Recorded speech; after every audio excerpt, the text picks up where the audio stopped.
Welcome to the Gary Null Show, a program designed to enhance mental, physical, and spiritual well-being through science and the wisdom of the ages.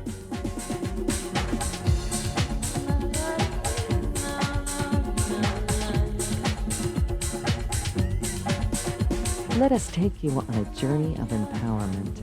Sit back, relax, and get ready to change your life for good.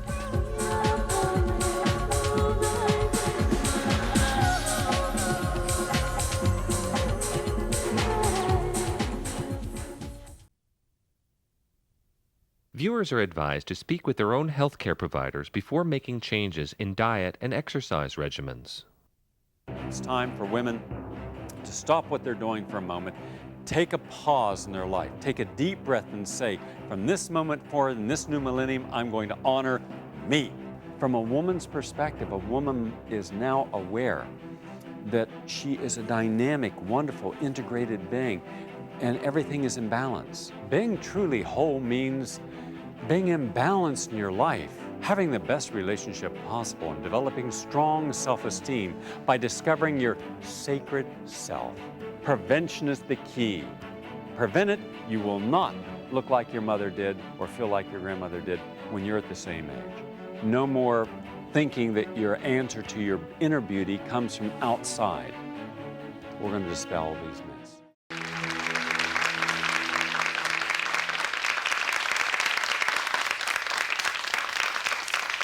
Hi, I'm Gary Null.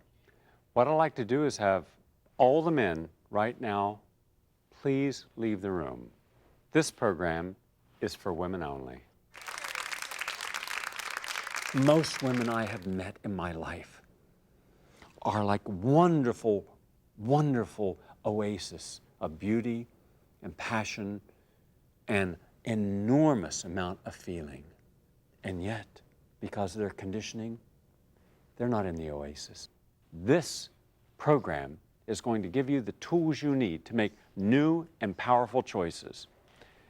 If you're a woman and you're facing going in from, let's say, the age of 40 to 60, where you're going to be facing menopause, perimenopause, postmenopause, you're going to learn how you can change everything about menopause. PMS, we're going to dispel many of the concepts of PMS. There's no reason you should suffer from cramps or fatigue or mood swings.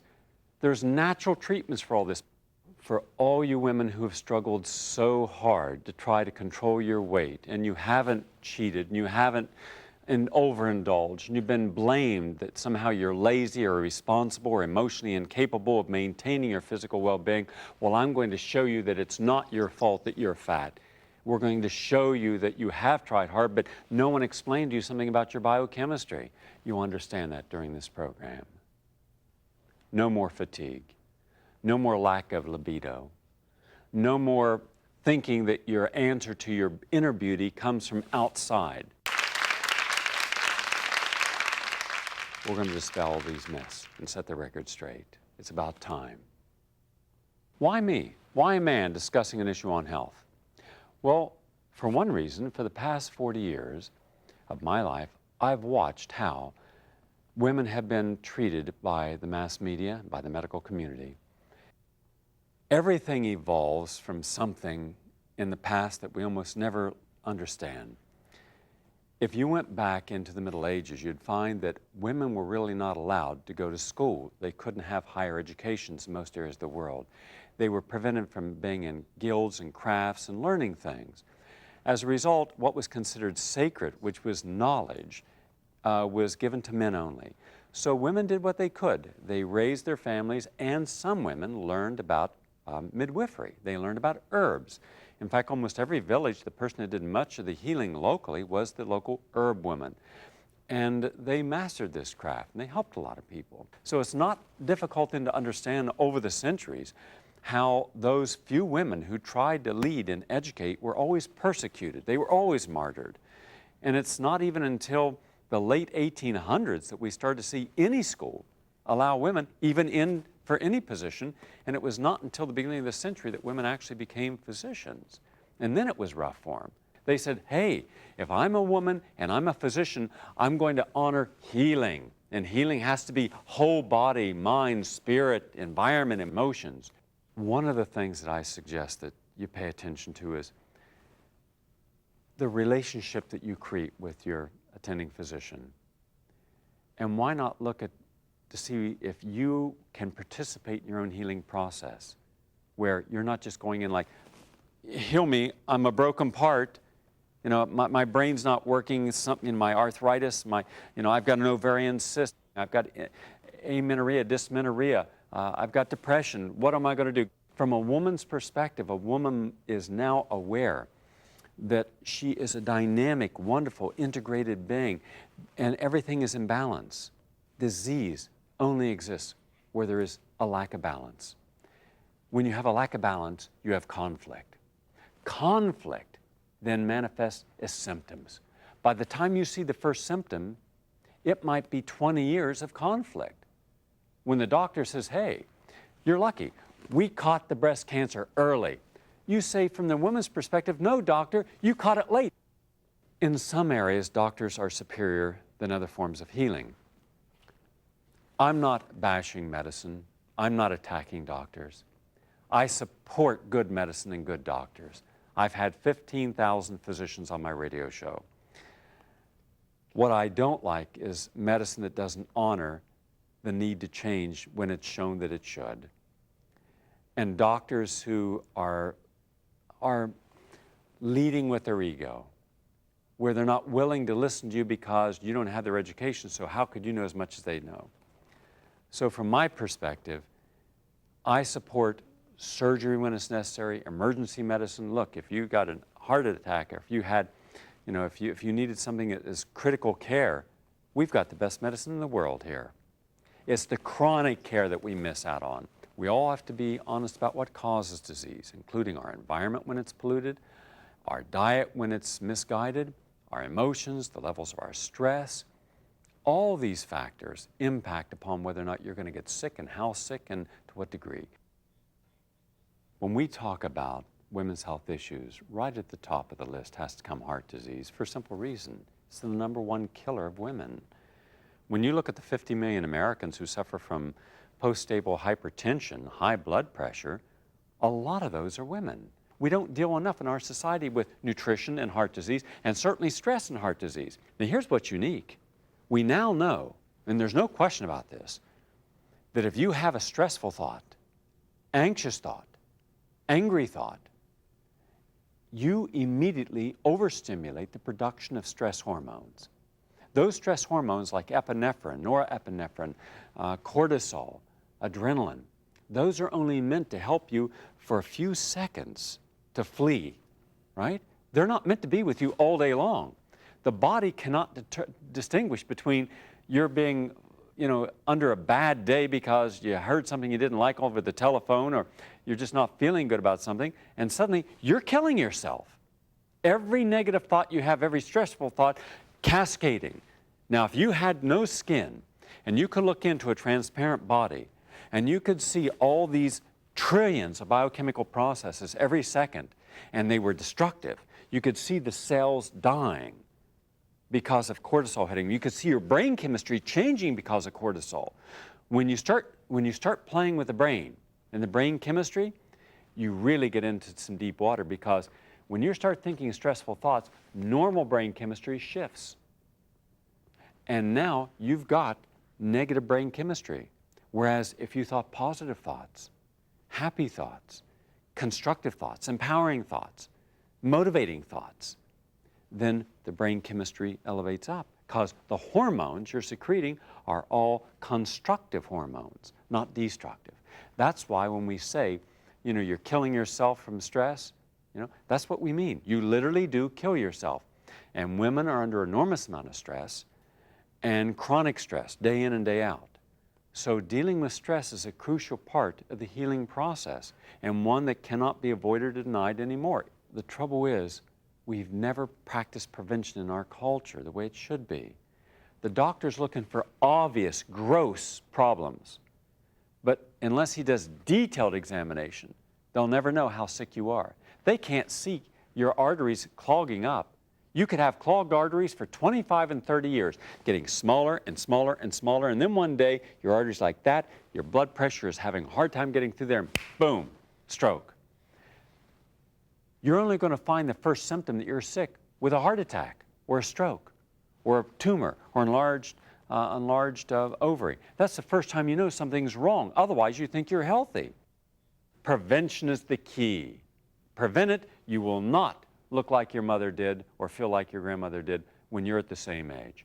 You'll be able to reverse that process down. I want to share with you some protocols that I've created that have helped other people with heart disease. And do them in stages. I understand that not everybody can do everything, and I'm not suggesting you have to do everything, but I am suggesting that if you really take your time and you take one step at a time, and you decide, for instance, that with these protocols, you're going to do at least some of this every single week, and you're going to move more in every month. So it might take you a year before you do everything on a protocol. So you understand me, I'm not saying do everything all at once tomorrow, right? But do it gradually, even with the bad things. For example, all right, I know you're not going to give up everything in your cupboard, right? You're not conditioned to do that. You're not conditioned to go home right now, open up the cupboard, and throw everything that's in there out, because I'll bet you don't have a good thing in your cupboard, all right? I'll bet there's nothing in there. I'll bet your cockroaches are even dying prematurely. You probably got cockroaches sitting there with high blood pressure, cancer. They're dying, right? God. And the fat in your diet. Fats are not bad. I'm not suggesting a fat-free diet. Women go on these fat-free diets, wrong and unhealthy. You want to have a healthy heart, and I'm going to get into this protocol, you've got to get rid of the animal fats and put in the vegetable fats. Olive oil. I'm not even going to restrict you in olive oil, all right? And flaxseed oil. I want you to have this stuff. This is healing. And oil of primrose and walnut oil and avocado oil. Plenty good oils to eat, but because they have essential fatty acids our body can use to help protect our heart. That's right. And the oil of salmon. Did you know that salmon oil helps protect your heart from heart attacks, lowers your blood pressure? It's great for hormone balance. Do you know one of the best things in the world to help your hormone balance is oil of primrose? Those are the oils we want. And in California, the Seventh-day Adventists did a study and found that those Seventh-day Adventists that consumed 5 ounces a week of walnuts or almonds had a tremendous drop in heart disease. All right? Something simple. One item, walnuts and almonds. But when was the last time you had a handful of walnuts? Because you thought, oh, there's fat in there. Good fats, but you'd sit right down and eat one of those big steaks and be on a high-protein diet. Bad for you, don't eat it. Now, there are other things that will help you if you have heart disease. I'm just going to give you a list. And there's good literature out there, there's good reading that will help you in your journey. This is all based upon good science and terrific clinical experience. These are all natural nutrients. One is called coenzyme Q10. It gives extra energy to the heart. It builds up your immune system. It's powerful. Between 100 and 300 milligrams a day, whoa, could we help people with heart conditions. Vitamin E, 400 to 800 units. Vitamin B1, 25 to 50 milligrams. Vitamin C, buffered from 1,000 to 5,000 milligrams. And then once you can reach 5,000 milligrams a day, then start upping it. And also, by the way, vitamin C is great for diabetics, cancer, heart disease. It's the overall best single nutrient you can take into your system. Vitamin C is so good. Also, it's good for your skin too, because the skin is held together by collagen, the connective tissue, and collagen is synthesized and made better with vitamin C. So when you're smoking, drinking, eating a processed diet, there's no vitamin C in it. And as a result, your skin begins to sag, and free radicals create the wrinkles, and you start getting that kind of ruddy look. Vitamin C changes all that. Now, L-carnitine. L-carnitine is an essential nutrient that also protects the heart. I would suggest anybody who has heart disease consider L-carnitine, generally between 500 to 1,500 milligrams. Now, as a runner, as an athlete, I always take L-carnitine before I work out, and coenzyme Q10, and finally, lecithin. Lecithin is essential too. And lecithin comes from soy, and it's ground up soy, and there's so many good benefits of soy. And don't forget, there's stress management. Being able to do, let's say relaxation techniques. Let me just show you a simple relaxation technique. When you really get stressed, close your right eye, just close your right eye. When you close your right eye, You're closing down on that left side of the brain. And breathe deep. And by deep diaphragmatic breathing, put a hand on your belly and a hand on your chest. Now, when you breathe deep and you let that hand on the belly come out first, breathe in. Now your chest. Now exhale through the belly. Exhale through the chest. And you do that about 5 or 6 times, a deep diaphragmatic breathing.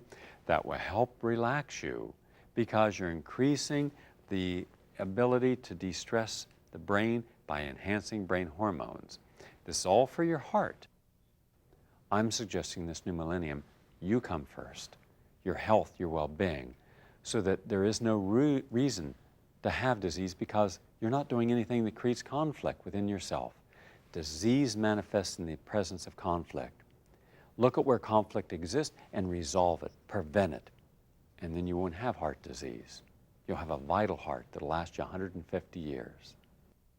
I'd like to share information with you now on a very serious topic, and that is breast cancer. Breast cancer drives a stake in a lot of women's heart because it's so terrifying. Rarely has a condition been such that women feel helpless when they get it. And so I'm going to give you some tools that you can use to re-empower yourself. First, the idea of early detection as the primary way of determining your chance of surviving it. That's only part of the story. Second, the idea that if you should be told that you have cancer, then by all means get the treatments, generally surgery and chemotherapy and radiation, and always get a mammogram at least on an annual basis, depending upon your age, as a way of helping you prevent the cancer from early detection. If women began the changes of lifestyle, changes in getting rid of the pesticides in their diet, taking the healthy phytochemicals, now there's the key. There is the key to breast cancer. Why do you think that do the Japanese women have a different breast, different tissue in the breast? No, they have 400% less breast cancer. Why is it they're not getting the breast cancer in Japan and in China and in Indonesia and the Philippines as they are here? Because A, they're eating a soy-based diet, a vegetarian diet primarily. They have lots of grains, nuts, seeds, legumes, and lots of sea vegetables. The average American woman has no sea vegetables ever. Kombu, wakame, nori, hajiki, sea vegetables. You can buy them in your local market. We're not eating them because we don't know about them. Now, exercise. Exercise aerobic is crucial because when you increase the aerobic quality, get your pulse up, right, to get you really healthy. So by aerobic exercise, cancer does not manifest easily in a high oxygen environment. But when you're sedentary and you're smoking and taking alcohol and eating sugar, things that create an acid base in your body, acid, it's not good. You want alkaline, and that's what you get from a vegetarian diet and exercise. All right? Cleanses the body. You get toxins out of the body faster, and you burn them up, get them out. And you also want to detox. Now, when I talk about detoxification, I'm not talking about alcohol, I'm talking about cleansing the system. Everyone I work with now, for the first 6 months, I put them on a cleansing program. First, it's eliminate. You must eliminate all the things that are bad for you. All right, and you know what they are. You know, all the pastries and the candies and the sugar and the ice creams and the coffee and the bagels and the hamburgers, hot dogs, French fries, and you think, my God, Gary, that's all I eat. There's nothing left. Well, that's the problem. That's why you're sick, because that's what you do eat. And throw in occasionally an orange and think you're doing something good. And you don't take an organic apple, you take a regular apple, and they put paraffin wax, which is a cancer-causing agent, on there. And then you smoke for your nerves. Why? You didn't smoke before, but the doctors and commercials in the 1940s and 50s says women need to smoke for their nerves. Do you know the tobacco industry gave millions and millions of cigarettes free during the First World War and Second World War to get service people to start smoke? So every time you saw a serviceman, you saw him with a cigarette, right? So the idea was, oh, good, you know, all American quality, smoke. Think about every movie you've ever seen. Right? Go back. Betty Davis, Joan Crawford, Norma Shear, Toulouse Lautrec, they all had a cigarette and they had a drink. It was either alcohol or coffee. Always. My parents, your parents, they watched this. These were their role models. So they didn't think anything was wrong with them. My parents smoked. They were nice people. Your parents were nice people. I couldn't get my mother to stop smoking or my father to stop smoking. My father died at 58. My mother died at 58. He of cancer and she of a heart attack. 58. Yet they thought they were doing okay because, well, Gary, they would say, if smoking were that bad and what you're saying, the diet's that bad, why didn't our family doctor say it to stop? I said, because look at the family doctor. He smokes and drinks and eats this stuff. He's not going to tell you to stop doing what he's not willing to stop himself. I said, it's not good for you. And I couldn't get him to stop. Okay, but maybe you'll think twice about this. So we've got to cleanse the system. Juicing, start with 1 glass of vegetable juice per day and build up. And it can be celery and cucumber, your favorite green, and even aloe vera, and with vitamin C in it. And that's terrific as a detoxifying. And watermelon juice cleanses that system out. Great for you also. Lemon and lime, terrific. Also helps prevent cancer. So take some watermelons. Put in the whole lemon, meaning the skin and the seed, because it also helps you with your candida, the yeast in the intestine, and bacteria. Helps cleanse them out. Now, let's go to the mind-body connection with cancer. Norman Cousins wrote an interesting book, and in that book he had a disease that was not reversible medically. And he showed that by thinking funny thoughts and watching Marx Brothers films, it changed how he felt, and ultimately he was able to overcome his condition. That's how powerful the mind is. Well, think from a woman's perspective. All of the different thoughts that will give you a sense of completeness, wholeness, an integrated sense of self that you haven't used. Think of your attitude. If you have an attitude that you're a victim, you're overwhelmed, you're overworked, you're not honoring your own life. Maybe you went to school, maybe you got a career and you did it all right. You did everything you were told to do. You did not disobey anyone. And then one day you wake up and you're still feeling alone and disconnected. Does that happen to any of you? You think, hold on, I worked so hard. I've done everything. Why? Why do I still feel empty? And do you know what women frequently do when they feel empty? Work more, get busy, but move more things. They never stop for that moment of unconditional quality of self, because if you're all alone and there's no distractions, there's no noise, phones, nothing else except you, then you got to come to grips with you. So what if you just started to say, okay, here's what it comes down to. If I've lived my life up to this point, and if I do not feel fulfilled, then I'm going to change my perception and perspective about who I really am. I'm going to start honoring the real self, not the conditioned self, not the social self, not the self that everybody has relied upon. I'm going to honor the real self. You are what you eat. That's a very real phrase. And you are what you drink, and what you smoke, and what pills you take. They all affect how you feel and how you ultimately look.